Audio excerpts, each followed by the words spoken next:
Ladies and gentlemen, on behalf of Center for Human Rights and Peace Advocacy, I would like to welcome all of you. It is an honor that you people came here participating in this very important event.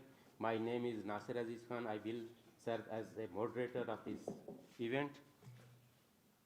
We will discuss about the freedom of expression, Article 19 of the Universal Declaration on Human Rights grantees of freedom of expression, but unfortunately, in current scenario, many states, they are not ready to give the right of freedom of expression to many activists, rightists who are struggling for the rights of their people.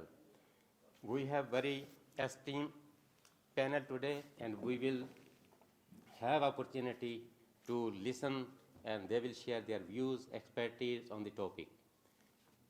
We mostly, our panelists are from that part of area. This is called South Asia, and we will speak on the general, but our speaker will highlight issues facing there in different areas. For example, Pakistani administrated Kashmir, Gilgit-Baltistan,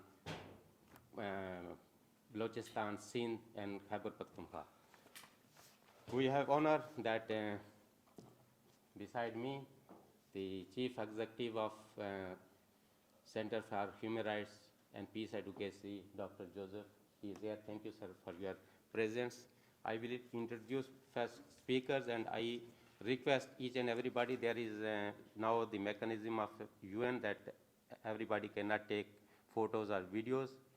There are only authorized people who can take, and they are already known who they are. They will take, and later, if anybody needs photos or video, we can share. In our panel, we have SARDAR SHAUKAT Ali Kashmiri, Chairman, United Kashmir People's National Party. Then we have Dr. LUHANO, Secretary General, Wealth Sindhi Congress. JUNAID QURESHI, Executive Director, European Foundation for South Asian Studies. FAZAL Khan, Advocate, he is the activist from Khyber Pakhtunkhwa. Mr. Munir Mengal, he is the President of Loch Vice Association. Jamil Maqsood, he is the Secretary Foreign Affairs, UKPNP. Ms. Yasmin Ali, she is the rights activist based in United Kingdom. Originally, she is from Pakistani administrated Kashmir. Now, without wasting time, and my humble request to each and every panelist that we have very limited time, and we should conclude our presentations maximum 3 to 4 minutes. First, I would like to give floor to Mr. Jamil Maqsood, who is the Secretary Foreign Affairs, United Kashmir People's National Party. You have the floor, sir. Good morning, ladies and gentlemen, and thank you, Mr. Chair, and esteemed panelists. During this 52nd session of the United Nations Human Rights Council, it is high time to inform international community through this august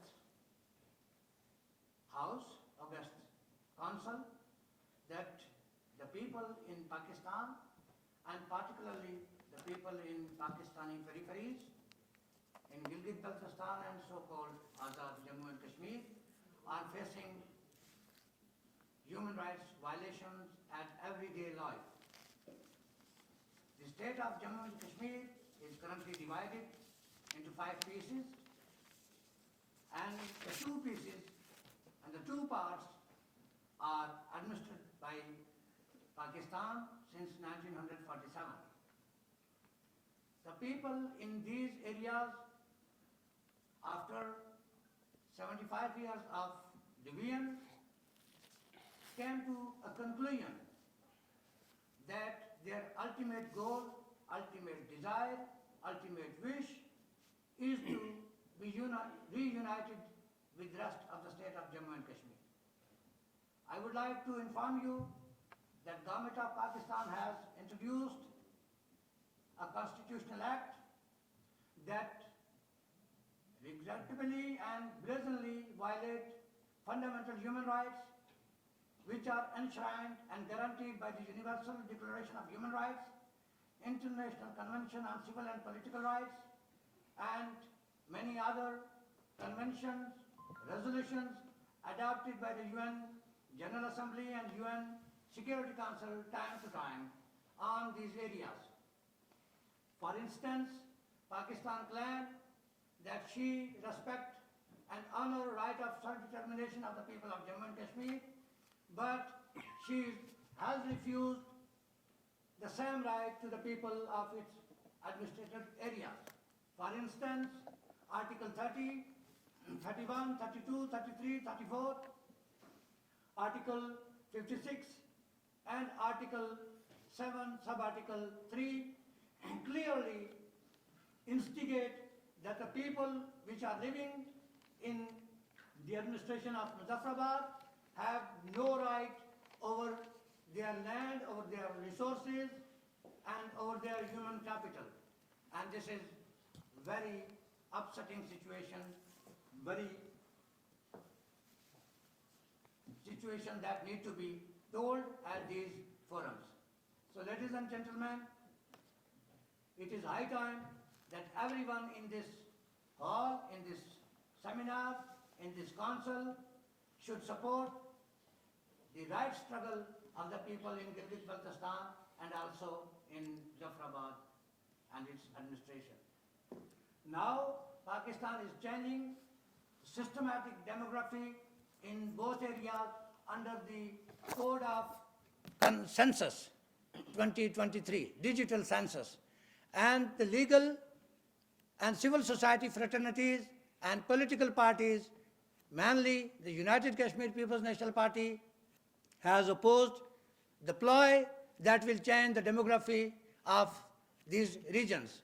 And we will be very thankful to you if you will highlight and if you will take this into media, to the civil society and to UN officials, that Pakistan must be stopped to change demography in Gilgit-Baltistan and also in Pakistani administrated Azad Kashmir, which is they call as Azad Jammu and Kashmir. It is everything but not Azad, mean free or independent, because Pakistan has imposed 4 land officers that are running the total administration of that region, and also the Kashmir Council and Office of the Prime Minister has total hegemony over the political, social, cultural, economical, and constitutional life of the people.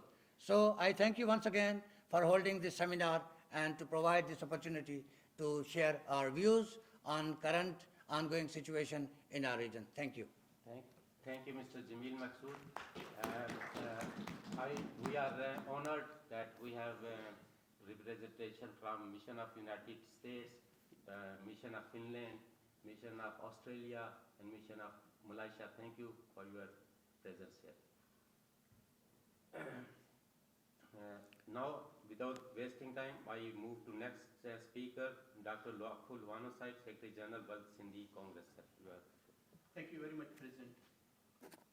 On 1947, when Pakistan was formulated for whatever historical reasons, the first thing that they did, they said, there is only one nation, and that is Pakistani nation.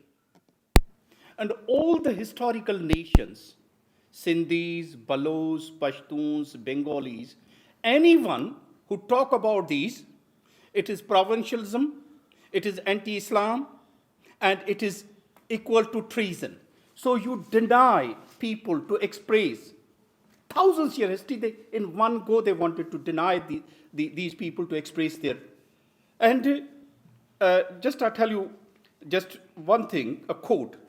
Exactly 75 years ago, Liaquat Ali Khan stands in the Constituent Assembly and says, Mr. Liaquat Ali Khan, leader of the House, reminded Mr. Datta that Pakistan was created because of the demand of 100 million Muslims of the Indian subcontinent, and their language was Urdu. Because Pakistan was a Muslim state and it should have the language of the Muslims as a state language. So that means who decided this was a Muslim language? Our language, Sindhi language, was thousands years old. Even during the British period, it was an official national language of Sindhi people and all other languages. And none of the part that made Pakistan, their language was Urdu. and that was imposed, and that was declared. So all the oppressive regimes, all the fake regimes, they try to suppress the freedom of expression, freedom of the voices for the rights, freedom of voices for the history.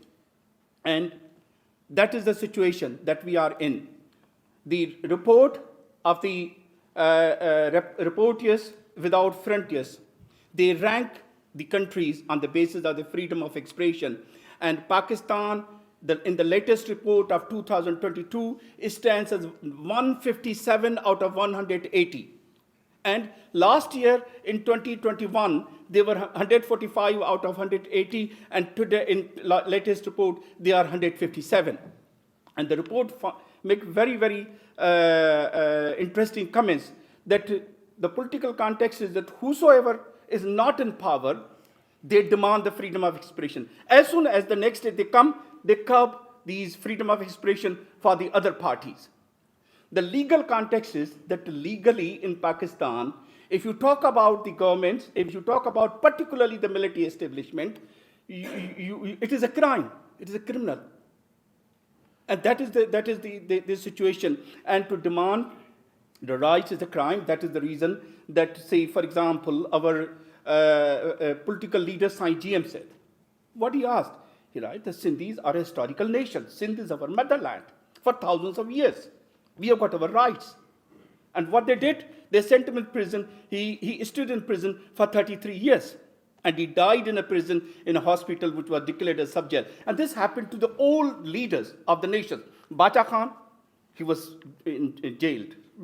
Khairbakhsh Mari, Baloch leaders, they all were sent in prisons because they were expressing their rights, political, human, cultural, historical rights. And even today, the repression has become really, really suffocating. They want to suffocate our voice. Our youth, in hundreds, they are abducted. And what they do, they are simply raising the voice for their rights. See, for example, there was a peaceful protest that land grabbing in Sindh should be stopped. And thousands of people, the cases were registered as terrorism and treason. I mean, look at it. This year, because every year Sindhi people, they celebrate GM's birthday, because as a national leader, when the people went there, hundreds were abducted, arrested, and then they were fired upon. Not only previously political workers, but even those workers who work for the social causes. Say there was a cultural day in Sindh University, the leaders were arrested, and they were arrested for under terrorism and treason. Look, I mean, that is what is happening.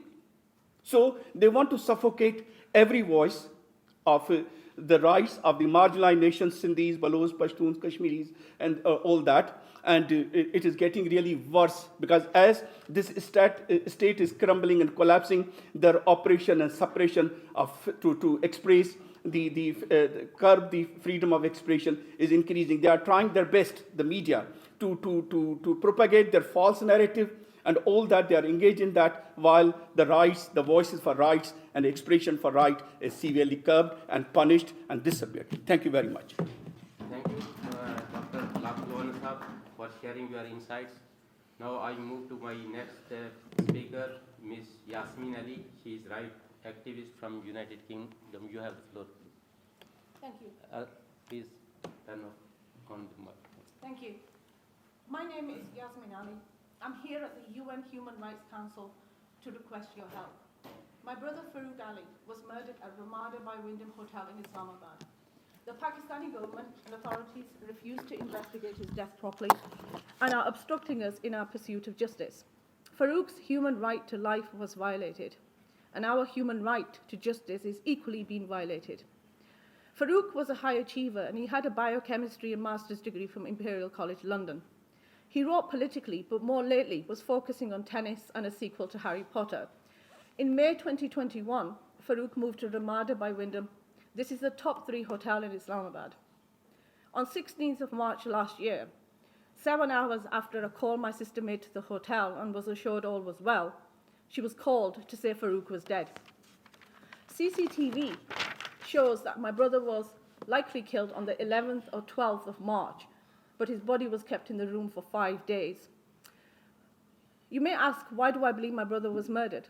Well, Islamabad police destroyed all forensic evidence.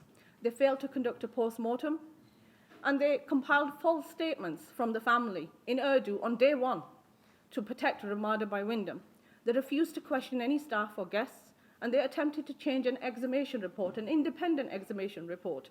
And since December, they've tried to malign us with drug allegations. None of this was necessary if my brother's death had been natural. We also discovered many, many lies from Ramada by Wyndham. Some of these include, well, this was a VIP room where my brother was staying, and for 5 days, Farouk was not offered water, food, housekeeping.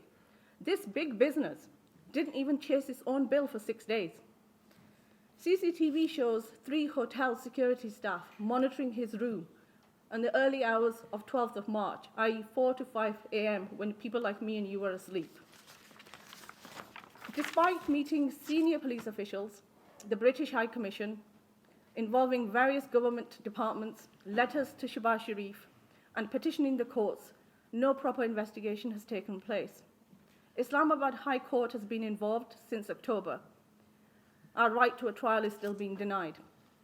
The final police report now contains unsubstantiated drug allegations by an individual who said he wanted to damage our campaign.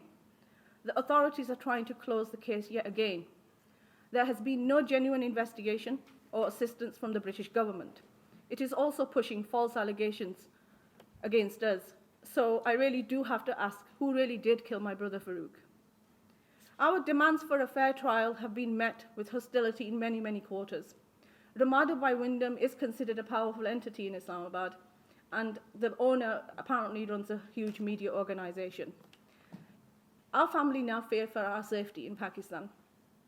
We've also struggled for over a year in Pakistan, where corruption and bribery seem to be rife. Institutions exist, but they seem unwilling to carry out their intended functions. So I'm here to ask the UN to please take cognizance of the denial of human rights in Pakistan. Please raise my brother's case with the Pakistan government as a matter of urgency. And more importantly, please oversee an independent investigation into my brother's murder, which I believe was likely politically motivated. I believe if you don't, we will never get the answers that our family so deserves. I have left the UN a detailed written account for further information. And on behalf of Farouk's family, thank you for listening. Sorry to United Nations and international community will take note of this brutality. Please turn off the microphones. Just do one now. And now I would like to give floor to SARDAR XXII. He is the chairman of United Kashmir People's National Party.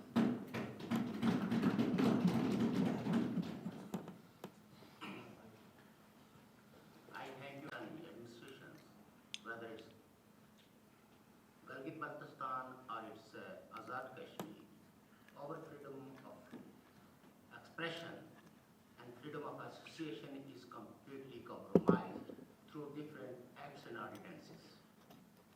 And this recent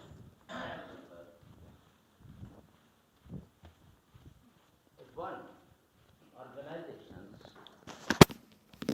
hold a conference regarding the human rights abuses and plundering of natural resources. They were attacked by the militant groups. It is very alarming.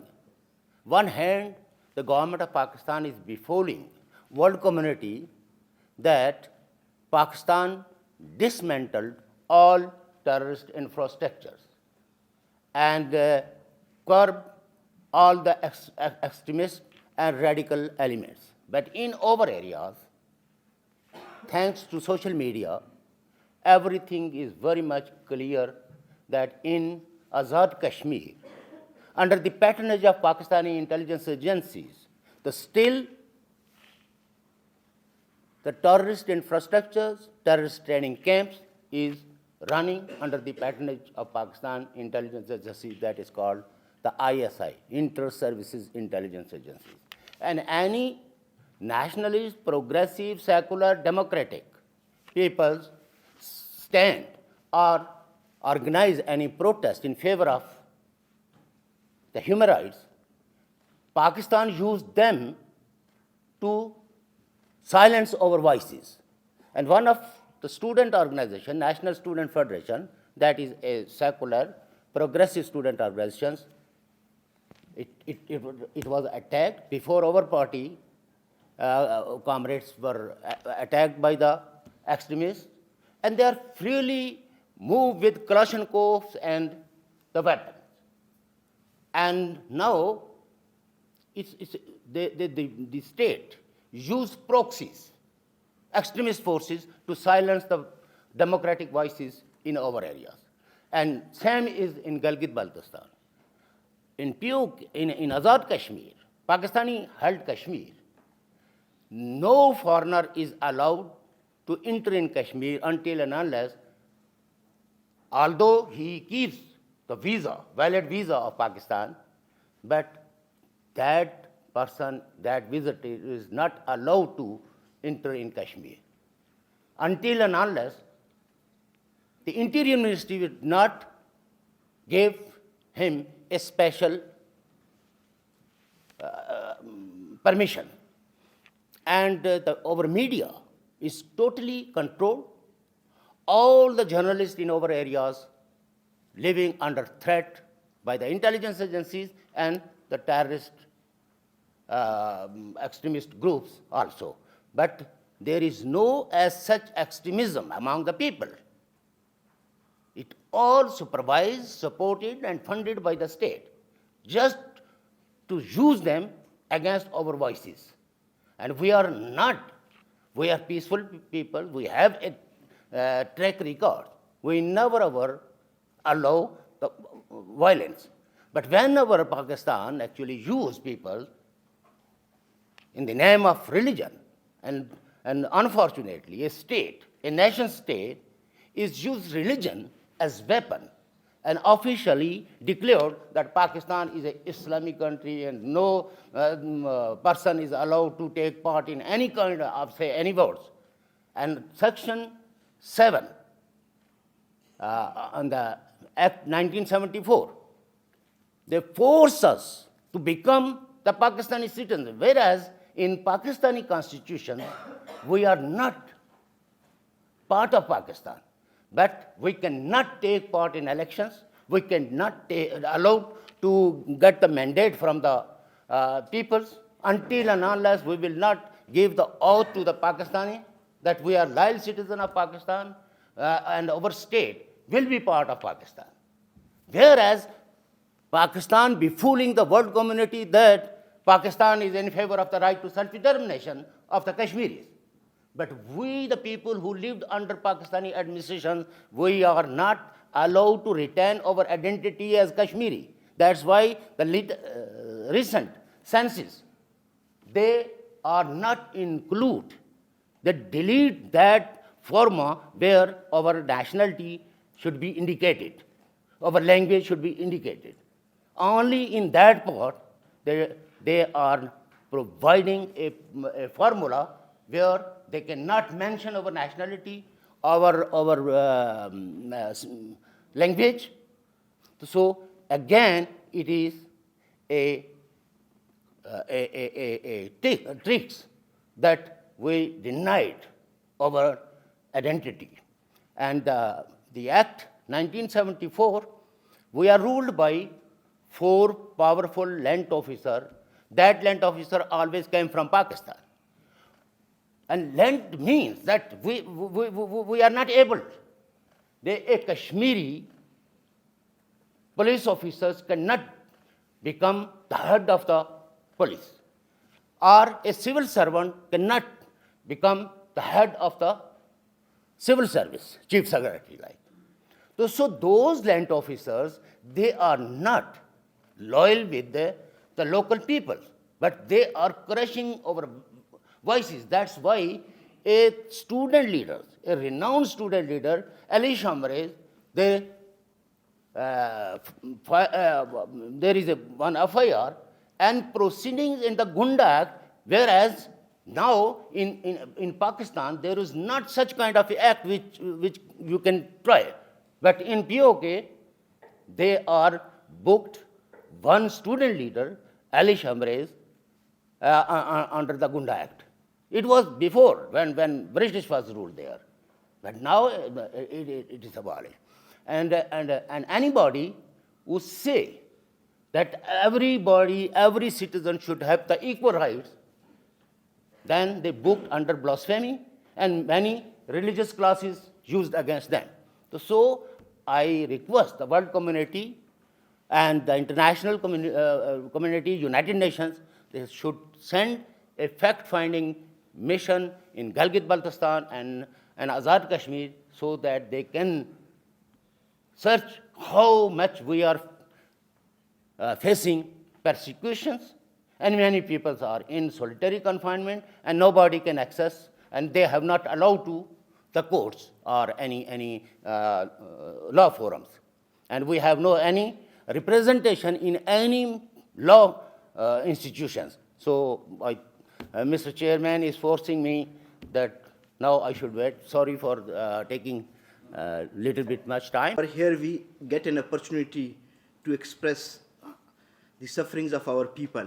Unfortunately, an artificial state, Pakistan, was created on August 1947. At that time, a British communique was issued and Pakistan agreed that they accept Pakistan as an independent sovereign state. They made a stand and still agreement with us, but unfortunately, later on, Pakistani government pressed then Khan of Kalat, the king of Balochistan. At that time, there a resolution was presented to the lower house of Balochistan and to the upper house of Balochistan. Both rejected that, and the words of the speaker were like this: only by the virtue of being a Muslim, we cannot merge with Pakistan, eliminate our history, identity, culture, language. So because of that, till date, our people are being eliminated at daylight. Our people have been bombed. The foreign aid which Pakistan gets, either military or financial, uses on her people, which Pakistan claims, these are my subjects. And we people, our villages, towns, and valleys have been bombarded by B-52 bombardments. So this is what the Pakistan gets from the other countries and puts on the people who are there.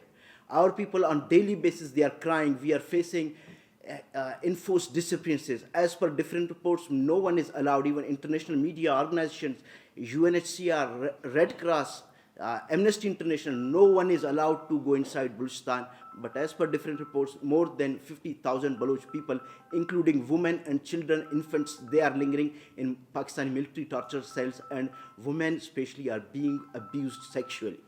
And this is being done on daily basis, routinely basis, with impunity and systematically. So there are only few things we, the people of Balochistan and the people of Pakistani occupied Kashmir, we can share that there was an agreement, both of us, and how Pakistan is abusing that. And then there's another project we share that's called CPEC. Unfortunately, on daily basis, thousands of people, they are on the streets crying that they do not get water from Gawadar, which is China and Pakistan claims the flagship project of CPEC. But our women, our children, our elderly people, they are crying for water. There's no infrastructure, nothing given to the people.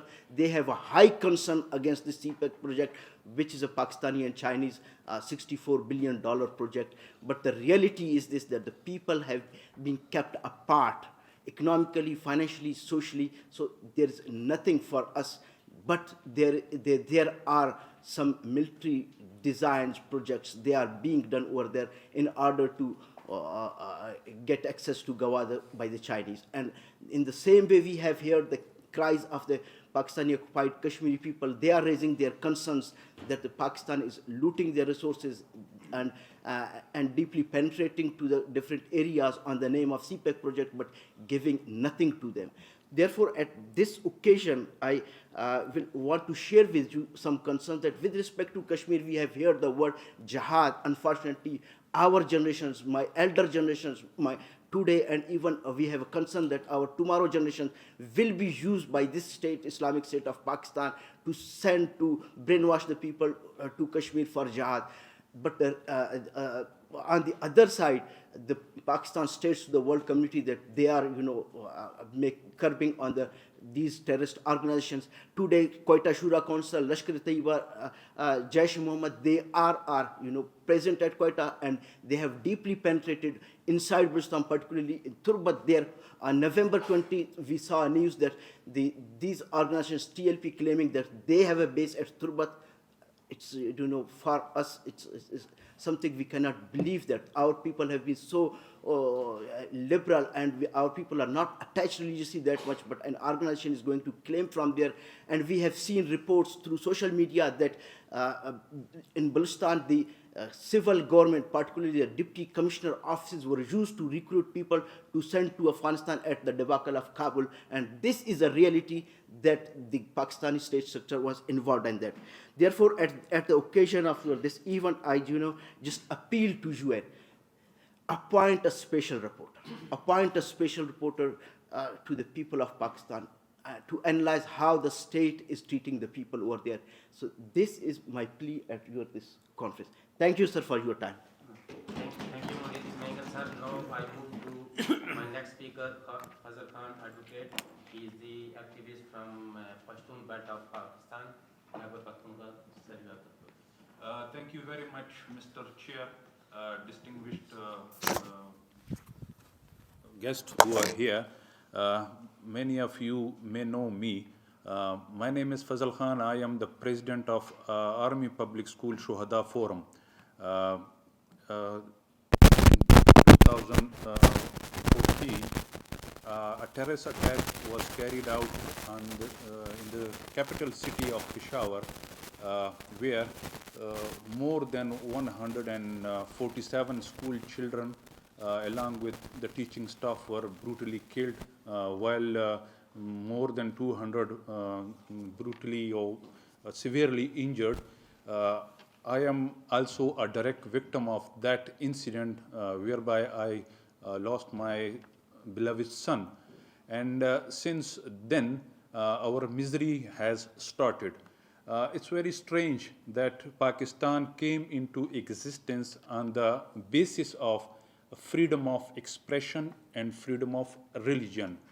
But unfortunately, after more than 75 years, we still requesting, demanding for that very right, which was the basic and the root cause of Pakistan.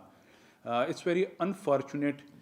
If we see today's scenario, the Pakistan military establishment, which is the actual ruler of Pakistan, the puppets government is only there to pass any bills for them, under which they can carry out their personal gains or agenda, while on the other hand, our people, not only from Khyber Pakhtunkhwa, but from Balochistan, from Sindh, alongside Kashmiri's brother, they all are suffering from the oppression and suppression of the state and state proxies. It's very clear that Pakistan military establishment, they are not only sponsoring, facilitating the terrorists, and which they very proudly confessed. Many of their generals, after retiring, they write books on that, and they very proudly confess and admit that yes, these are our assets, and they carried out what our narrative, what our agenda was. So in such like situation, it is strange that why the European Parliament, this August forum, the civilized world are not asking them that this basic right should be given, and that is right to life, a right to peace. For a very long time, our people, Pashtoon, were posed to the world as terrorists. in fact, we are not terrorists, we are victim of terrorism. And that is the point which need to be understood by the civilized world. Our resources are very ruthlessly looting by Pakistani military. They send these so-called, if you call it Taliban, but I will name it terrorists. They send in a specific area, and then they start operation there, and through that means they vacate the people, they make them in IDPs, internally displaced, and then there they start their mining. My request to the world would be, to this august organization, UN also would be, just to dig out, because Pakistan military establishment or Pakistani military is doing everything which they are not supposed to, and the only thing for which they are getting paid for, they are not doing that to give security and safety. I would must bring the attention of the audience present here that since 2014 we are demanding a Truth and Reconciliation Commission, for fact-finding commission to investigate the Army Public School incident and the incidents later on. So thank you very much, Mr. Chair, for providing me this opportunity to speak on this August forum. Thank you very much, and our sympathies are with you and your family and who lost their loved one. I now move to next speaker, JUNAID QURESHI, Executive Director, European Foundation for South Asian Studies. Sir, you have the floor. Thank you, Mr. Chair. First of all, it's a privilege to sit with such people on the panel who are direct affectees. We are basically, we cannot try to imagine how it feels to the losses you have had, and I hope justice will be done.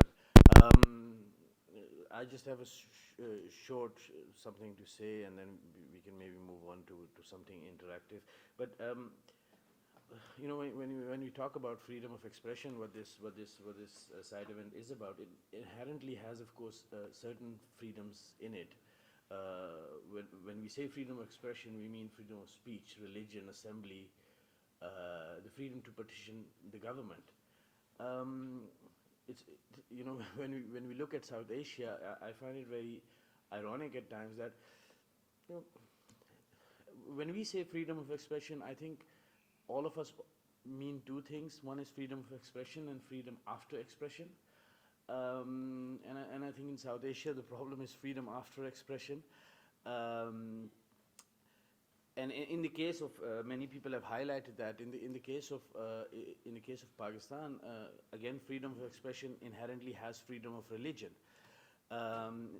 When a country is built for a specific religious group on the basis of religion, when constitutionally certain people are barred from taking part into constitutional matters of the country, like the Prime Minister of Pakistan has to be a believer, the President of Pakistan has to be a Muslim, the Chief Justice of Pakistan has to be a Muslim.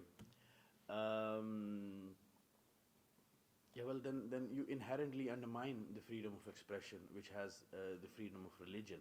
But in our region, equally important is probably the right after the expression you have. And I think all of us, or many of us who are sitting here, are basically here because we did not have the right to express ourselves, and now we are coming to forums like this to highlight that those people who are still living there are given those rights to say what they want, to say what they want to believe,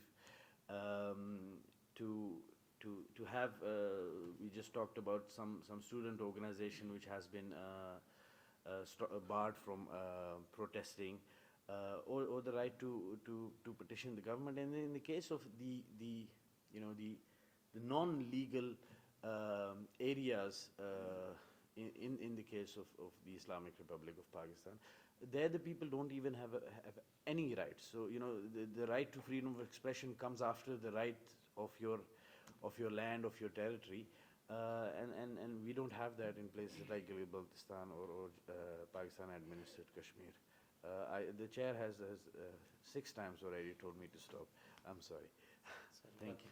Sorry for that. Thank you, Junaid Qureshi sir. Now I would like to give floor to Dr. Joseph Haya. He is the Chief Executive Center for Human Rights and Peace. You have the floor. Mr. Chair, I would have wished to speak last after the interaction with the audience. Okay, then in terms of questions and answers or contributions. Now we can open floor for one question answer session. If anybody has question or short comment, please raise your hand, introduce yourself. Nazir said, I'm from Azerbaijan. I feel sympathy towards Pakistan and all people of Pakistan. Of course, it was interesting to hear all opinions and all free expressions here. I wonder if anyone of you can answer the question in regard to India-controlled Kashmir. I mean, the situation with freedom of expression in India-controlled Kashmir. Is it different? Is it better?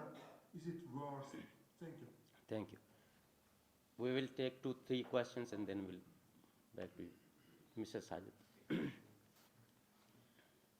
you, Mr. Chair, giving us floor for comments and questions. And I would like to draw your attention towards the freedom of expression, in particularly POK, Pakistani occupied Jammu and Kashmir and Gilgit-Baltistan. Over freedom of expression, freedom of speech has been curtailed since 1947, when the Pakistan invaded Jammu and Kashmir on 22nd October 1947. So I would like to give a suggestion, or I would like to, for the solution, what is the solution, how we can get rid of this out of this mess particularly, and the most important, is there is any procedure regarding United Nations Security Council or United Nations Human Rights Council for the implementation of truce agreement and the 13 August 1947 resolutions. If that resolution is going to be implemented, then we can get out of this mess. Thank you. Please turn off microphones. Please, what is our view? Thank you, Chair, for giving me the floor. Not disputing respecting the views of the panelists, to not agreeing with all of them, but due respect to them. I would like to make a comment that the flyer, it shares the freedom of expression, and that's why we could see the delegates from United States, Austria, Malaysia and others here, that we will discuss the freedom of expression around the globe as a subject and a theme. But the way the things were articulated, we only targeted one specific region in the subcontinent. And when we take the freedom of expression in the region, mostly in yesterday, U.S. State Department report on India, and also Amnesty International yesterday's press release, and UN Special Rapporteurs, Special Rapporteur on Human Rights Defenders yesterday's tweet speaks volumes of how freedom of expression in the region, especially in India, is. So I'd like some of you to answer the question from my friend who is. Yeah, we will back to you. Thank you for your SARDAR SHAUKAT Kashmiri Sahib, he wants to reply.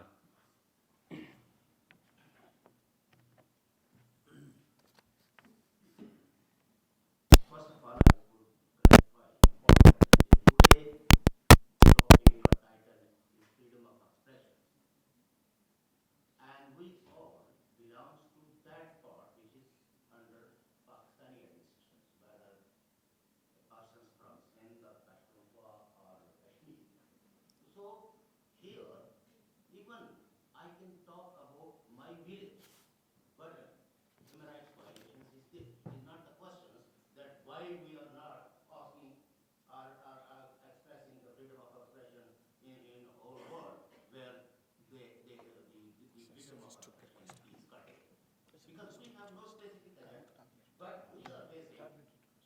under the draconian laws, how much our freedom is curtailed. A religion is prepared. I have no problem with any religion. Everybody should have the freedom of religion. But I must ask, the world community should ask the nation state. They should behave like a nation state, not behave like a theocracy state. Like in Pakistan, all the laws actually prevent and curtail the freedom of expression and suppress the historical nations. That's why we are talking about our music, because this is the forum for the human rights. And the other question, a person from Uzbekistan, Azerbaijan. I think, but I know Azerbaijan and the state of Jammu Kashmir, the other part, which is Albania. The people of Indian and Kashmir has little bit more right as the Azerbaijan. Sir, we have other questions. Thank you, sir. Mehmood Kashmir, sir, please. Then I will come back. Thank you, Mr. Chairman. I would like to tell two things about Pakistani occupied Kashmir. Kashmiri leader in Pakistan city of Rawalpindi, Arif Shah, was shot dead outside his home. Today, it has been 10 years that the murderer has not been arrested, and we are still waiting for justice. Pakistan has stopped the permission of shopkeepers selling books of Jammu Kashmir. Shopkeepers who were sell books were fined and their shops were sealed. Those who talk about freedom of Jammu Kashmir are being attacked. Hope Council will take notice. Thank you, sir. Please turn off your microphone. Dr. LAKHU, sir, please. Thank you very much. I mean, basically, I came here. What I will do, I'm representing my nation, Sindhi nation. Therefore, I will talk about the suppression of freedom of expression when my people are kidnapped, abducted, even doing for cultural activities. When we are not allowed there to raise our voice for our rights, when we come here, please, we request. There are hundreds of countries of the world and everyone will have a problem. Please, allow us to talk about our miseries. Don't play a role of proxy to divert to other things. There will be issues. You will have your opportunity in various forums and go and talk about it. Please allow us to take this seriously. 3-4 minutes, what can I talk about the whole world? Is it possible? Even I didn't have enough time. If I tell you the miseries and suppression of the freedom of expression, you will cry. Thank you, sir. Thank you very much. Thank you. Now, before giving floor to our president, I am very grateful to our media persons who are here and who are doing translation upstairs. Thank you, everybody. Now, Dr. Joseph, you have the floor, sir. Your Excellencies, all protocol duly respected, ladies and gentlemen, we are particularly very happy that you find time to participate in this very important side event talking about human rights inside Asia, particularly freedom of expression. As you must have heard, when the speakers spoke, you realize that they are choked with pain and they cannot themselves express themselves vividly and present the situations as it is, which means that if you are given the whole day, they will make you cry here. But the most important thing we have noted here is that there is need for Pakistan to adjust its laws to protect the rights and freedoms of the people. There is need for Pakistan to listen to the voices, the silent majority, so that it can join the civilized nations. I would want to say that from the discussions we have heard, it is clear that we still need so much to do at the level of engaging with other UN treaty bodies, which Pakistan is a signatory and parties to. And at the same time, we also need to engage with other UN missions to the United Nations in Geneva so that they can collaborate with Pakistan in consonant with Article 66 of the Charter of the United Nations, which simply requires that if a state is unable to grant the necessary protection for the people, it can collaborate with other member states to be able to do so. And so I am very happy that the missions of the United States, Austria, and Elijah are here, Finland. and they are listening, and definitely they will have something to share with their collaborators, with their partners, which is Pakistan. On this note, ladies and gentlemen, that we must keep to the rules and regulations of the Human Rights Council when we are organizing a side event like this one. I would like to hand over the microphone to the chairperson to close. Thank you. Once again, I am very grateful to all of you for your presence, your participation, for your presentation you made here. We will continue our work for the protection and promotion of the human rights. Thank you, everybody. We conclude this meeting.